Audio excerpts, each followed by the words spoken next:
Hello children, welcome back. Let's start our last lesson. This is our last lesson. Not start actually, let us finish our last lesson from our supplementary reader, and the name of the lesson is The Hack Driver.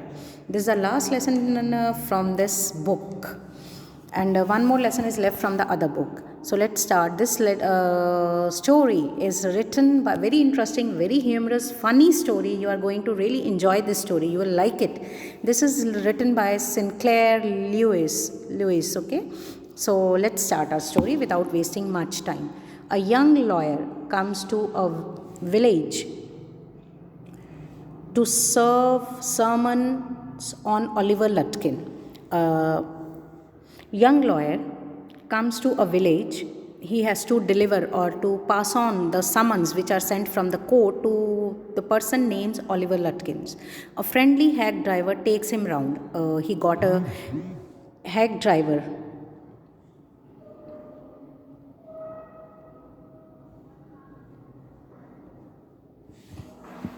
He meets there, when he reaches village, he meets there a hack driver, and in this in search of Lutkins, he takes him round the village in search of Lutkins. Does he found him? Who is Lutkins? So let's start our story. Very interesting, children. After graduating with honors, the writer graduated with honors like physics honors, maths honors, English honors, law, something in the law. I became a junior assistant clerk in a magnificent law firm. In a very splendid or very big law firm, he became a junior assistant clerk.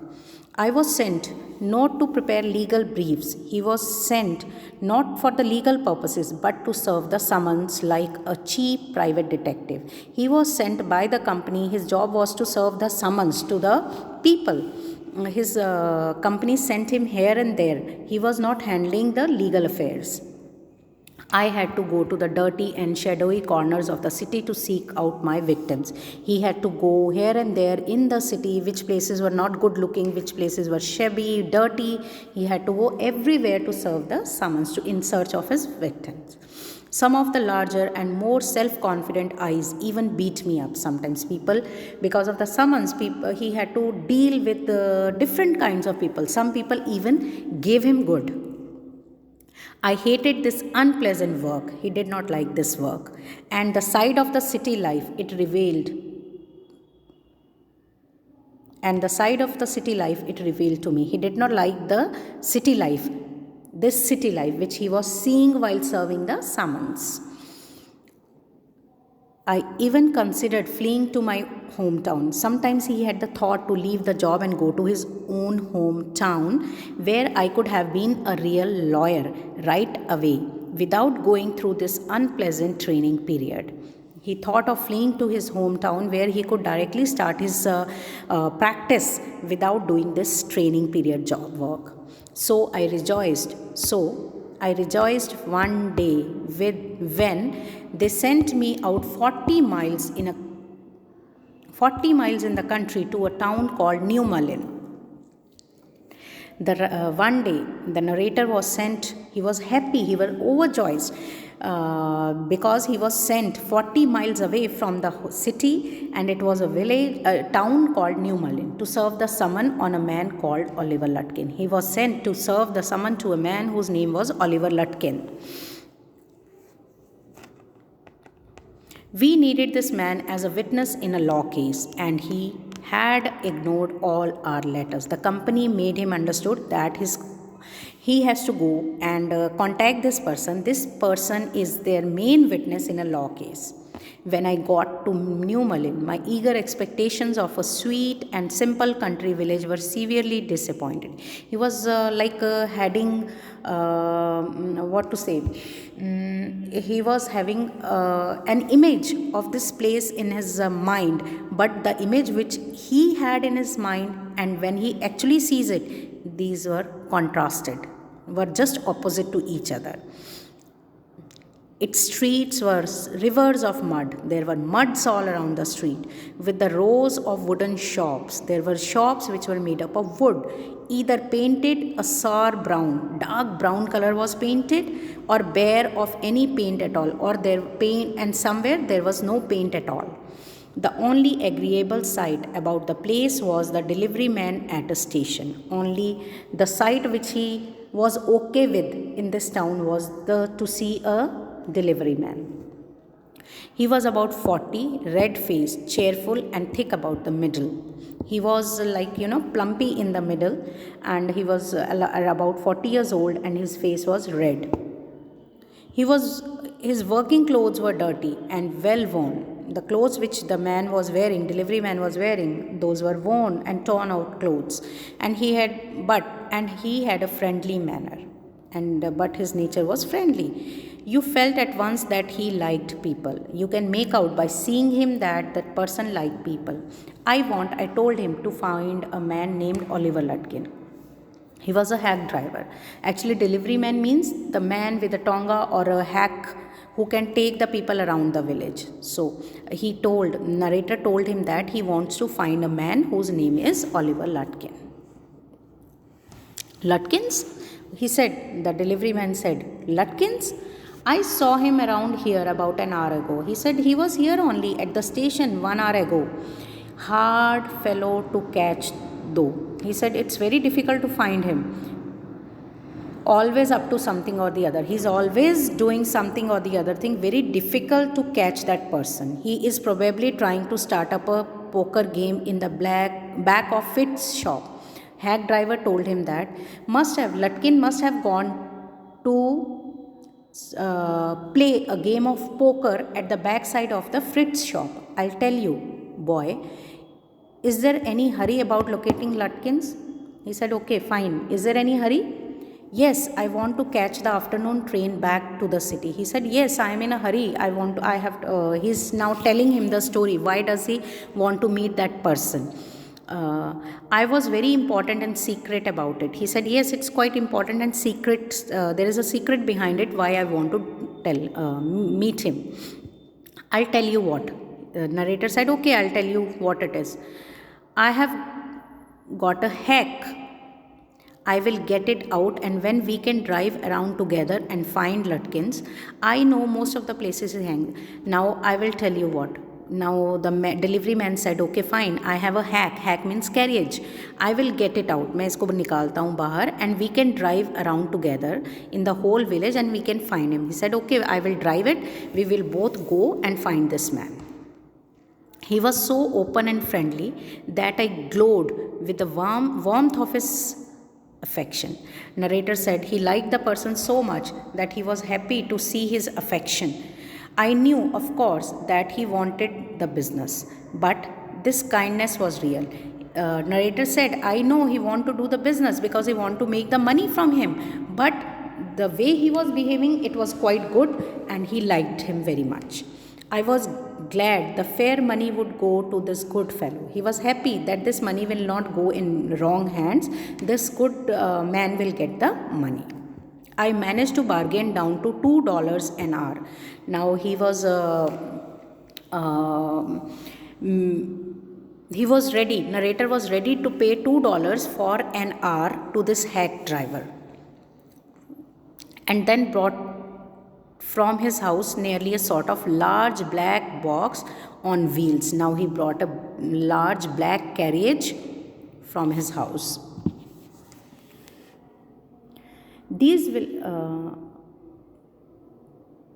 He remarked, well, young man, here is the carriage. Now he told the narrator that carriage is ready. And his wide smile made me into an old friend. Now, the way he passed a smile to the narrator, he felt that this is not the first time they are meeting. He had a feeling that he is meeting his old friend.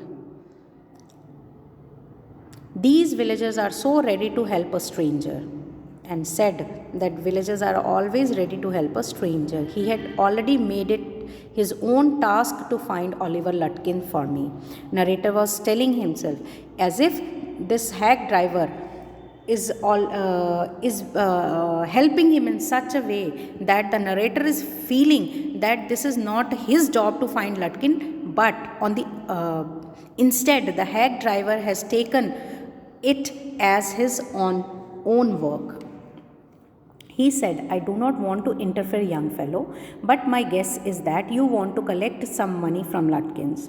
Now, the hack driver starting conversation with the narrator. He said, I don't know. I do not want to interfere what exactly the matter is, but I think you want some money from Lutkin. You have come here to collect money from Lutkin. He never pays anybody a cent. He never pay back even a single penny to anyone. He still owes me 50 cents on a poker game. He said hack driver told him that Lutkin has to pay him $50 in a game of poker. I was fool enough to play with him. He said I shouldn't have played with him. He is not really bad, but it is hard to make him part with his money. He said, person by heart is not bad. Who? Lutkin. Who is telling all these things? The hack driver is telling the narrator. Lutkin is not at all bad person, but problem with him is that he cannot part with his money. The money he had, he cannot give it to anyone. If you try to collect from him in those fancy clothes, he will be suspicious and get away from you. Now, hack driver was telling him, if you will go to him, you are wearing such nice clothes. If you will go to him in these clothes, he will have a doubt and he will flee from and get away from you. He may run away from you.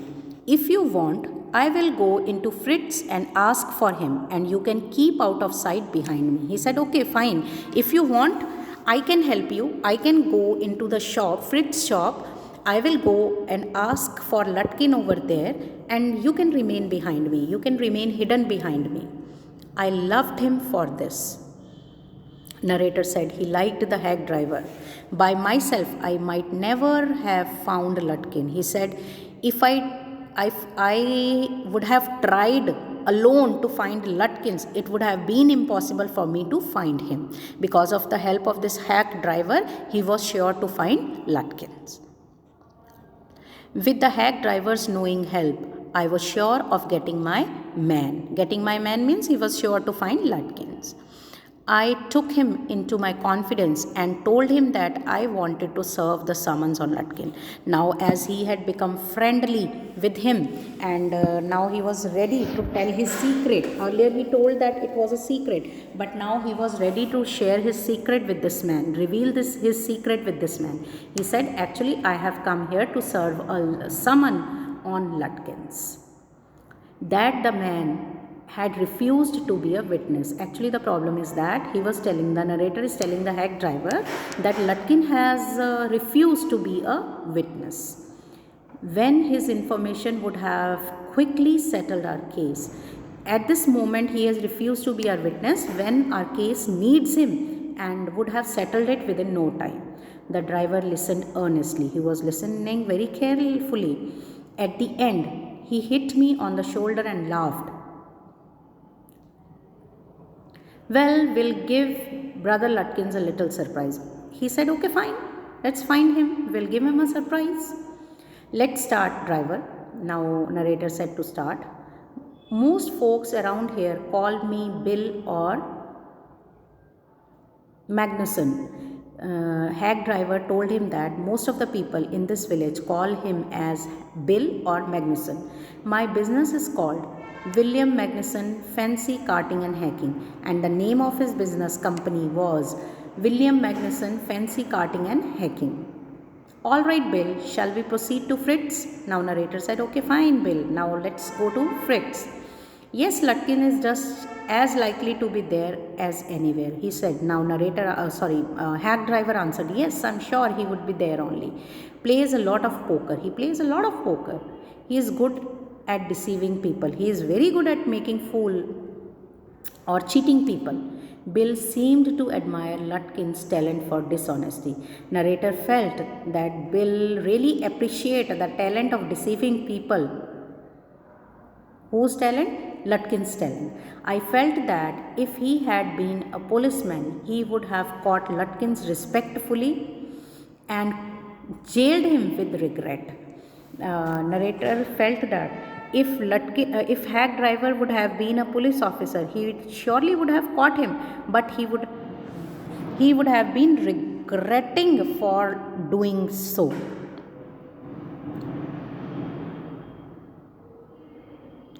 Bill led me into Fritz. Now they went to Fritz's shop. Have you seen Oliver Lutkin around today? Friend of his looking for him, said Bill cheerfully. Bill went into the shop and asked there, have you seen Lutkin? A friend of him has come from town and wants to see him. Fritz looked at me, hiding behind Bill. He hesitated and then admitted, yes, he was in here a little while ago. He said, okay, fine, I have seen him. He was here a little while ago. Guess he has gone over to Gustav to get a shave. He must have gone to barber to get a shave. Gustav is the name of the barber shop. Well, if he comes in, tell him I am looking for him. He left a message also over there that if Lutkins come there, and then tell him that that Bill was looking for him. We drove to Gustav barber shop. Again, Bill went in first and I lingered at the door. Narrator stopped at the door. He asked not only the Swede but two customers if they had seen Lutkins. He not only asked the Swede, the one who makes shave, that person, the Swede, he not only asked him but he asked other two customers also if they had seen Lutkins walking down the main street the side of the hotel. One of the customers thought he had seen Lutkins walking down the main street the side of the hotel. Now one of the customer told him that he had seen the Lutkin walking down the main street at the side of the hotel. As we climbed back into the hack, Bill concluded that since Lutkins had exhausted his credit at Gustav's, he had been probably gone to Gray's for a shave. Now hack driver or Bill told narrator that as Lutkin had to pay a lot of money to this barber, he had gone to another barber for a shop and at Gray. Now that barber was Gray, new barber, second barber. First they went to Fritz shop, then they came to Gustav, and now they have gone to Gray. We missed Lutkins only by 5 minutes. He had just left, probably for the pool room. Now when they reached there, they got a message they got the information that Lutkins has just left this place 5 minutes ago. He must have gone to pool room. At the pool room, it appeared that he had just bought a pack of cigarettes and gone out. At pool room, they got the information that he had just left the room and gone for smoking. So we pursued him just behind him but never catching him. So we kept on looking for the man. We were just behind him but was not able to find him. For an hour till it was past 1 o'clock. They were moving for hours. It was 1 o'clock. I was hungry, but I had so enjoyed Bill's rough country opinions about his neighbors and that I scarcely cared whether I found Lutkins or not. But now narrator was happy in company of Bill. He liked the person, the way he was describing his villagers, neighbors, and he did not care whether he find this man or not. How about something to eat? I suggested. Let's go to a restaurant and I'll buy you lunch. Now, narrator told Bill that let's get something to eat. We'll go to a restaurant and I'll pay for you too. Well, I ought to go home to the wife. He said, okay, I have to go to home to go my wife. I don't care much for these restaurants. Do not like restaurant food. Only 4 of them and they are all bad. There are only 4 restaurants in this town, small town, and they are all bad. They do not serve good food. Tell you what we will do. We'll get the wife to pack up a lunch for us. She won't charge you more than $50. He said, okay, fine. I'll tell the wife to pack the lunch. She will pack the lunch for you too, and she will not take more than $50 from you. And it would cost you more for a greasy meal in a restaurant, and we'll go up to Wade's Hill and enjoy the view while we eat. He said, okay, then we'll get the lunch packed. You will not have to eat that greasy food from the restaurant, the food which is full of oil. We'll go to Wade's Hill, we'll enjoy the view, and as well as at the same time we'll eat our lunch also. I know that Bill's helpfulness to the young fellow from the city was not entirely a matter of brotherly love. I was paying him for for his time. In the end, I paid him for 6 hours, including the lunch hour, at what was then a very high price, and he had to pay a very high price to Bill. But he was no more dishonest man than I. He said, now narrator was like regretting that I am dishonest than Lutkin. Though he had to pay a lot of money to him, but he was not considering him dishonest. I charge the whole thing to the firm. He said, okay, I have to take the money, the amount which I am paying to this Bill, hack driver, that money he is going to get back from the company as he is on company tour. I charge the whole thing to the firm, but it would have been worth paying him myself to have his presence. He said, okay, fine, I have paid him, doesn't matter. It's good because I had his company. His cheerfulness, country wisdom was very refreshing to a country boy like myself who was sick of city. He said, I enjoyed his company. To a city man, such a company is really refreshing. As we sat on the hilltop looking over the pastures and creek which slipped among the trees, he talked of Newmullen and painted a picture in words of all the people in it. Now he'd start describing his village to him while they were eating lunch. He noticed everything, but no matter how much he might laugh at people, he also understood and forgave their foolishness. He laughed at people, but he did not hurt them. He described the minister's wife who sang the loudest in the church when she was most in debt. He started describing the people to the narrator. He started talking about minister's wife who sang in the church so loudly.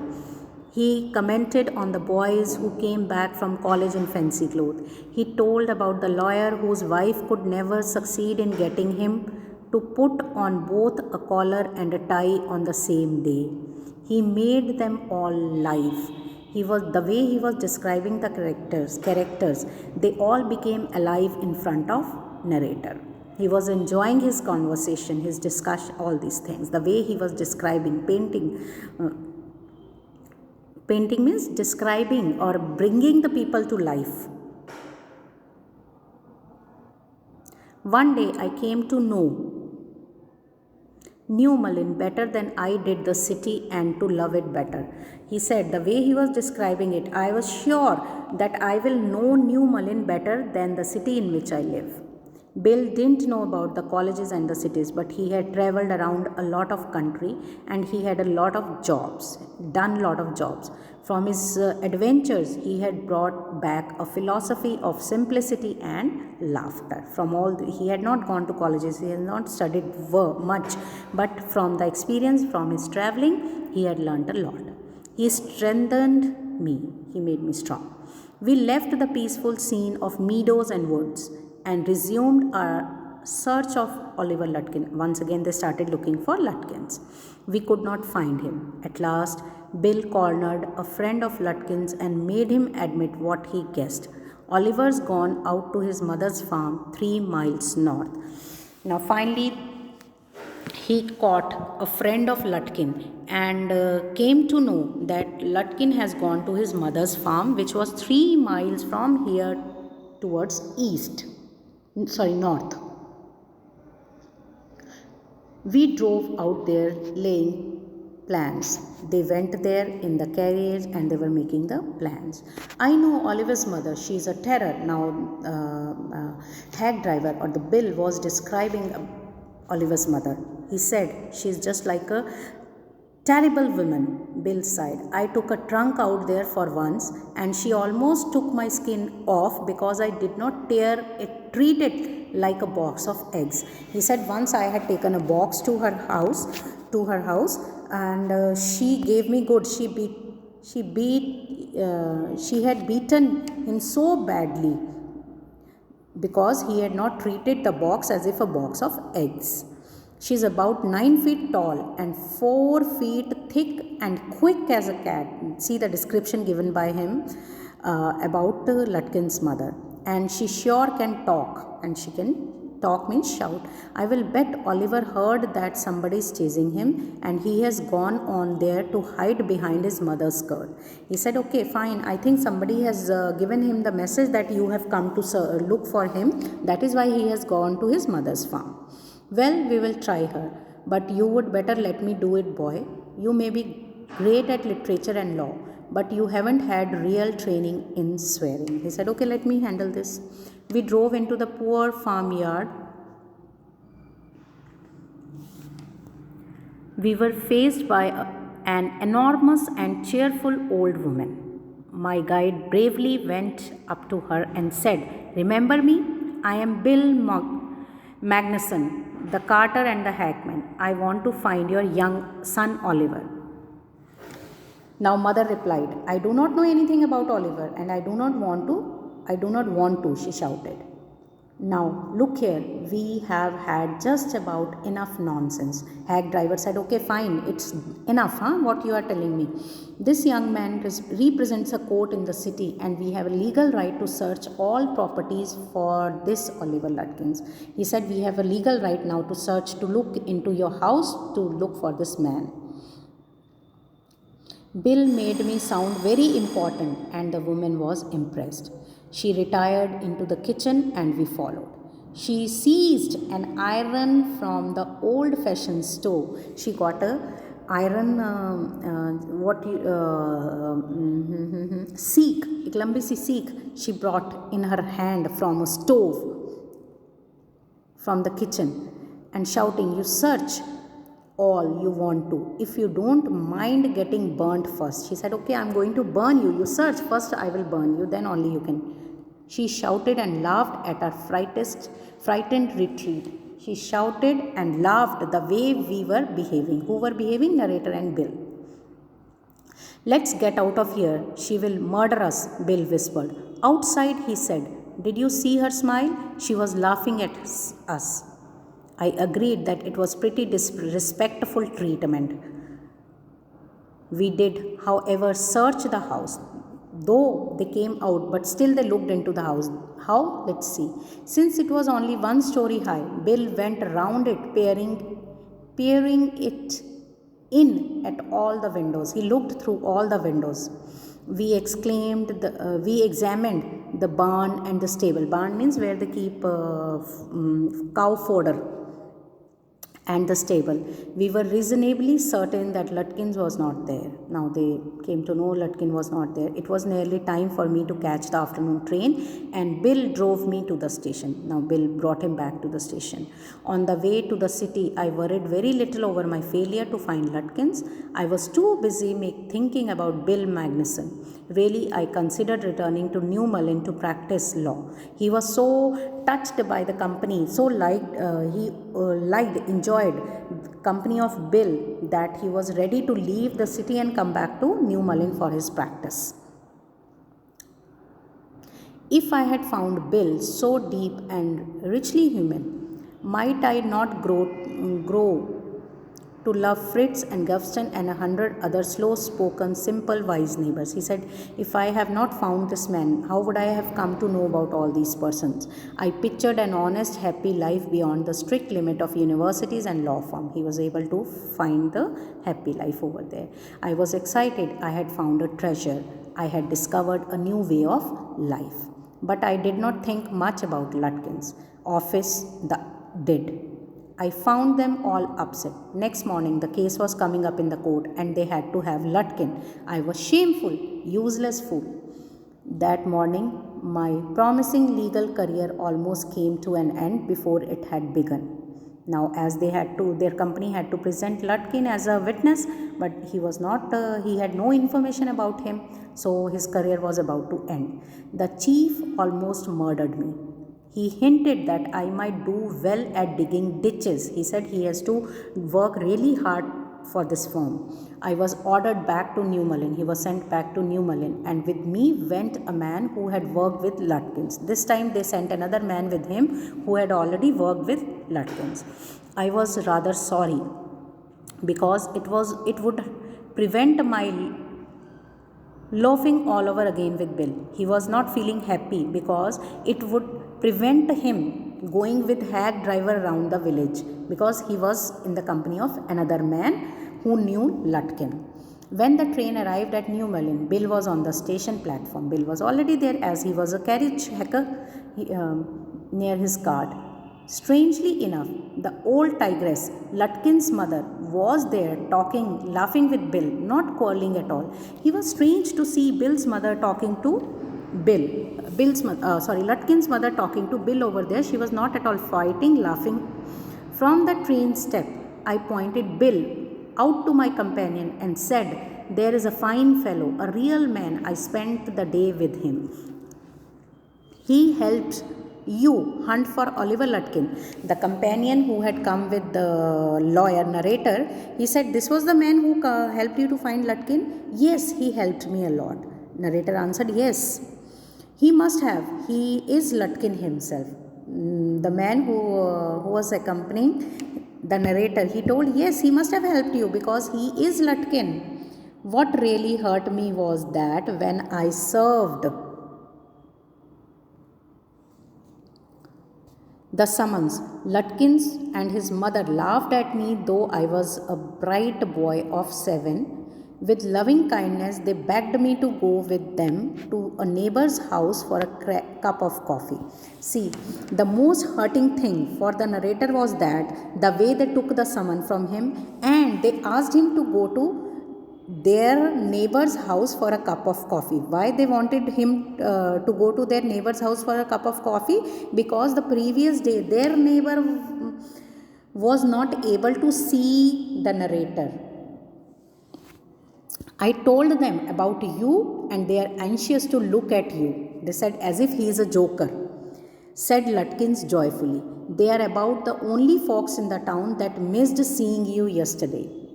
See, this is all about the story, children. Hope you must have enjoyed. Thank you.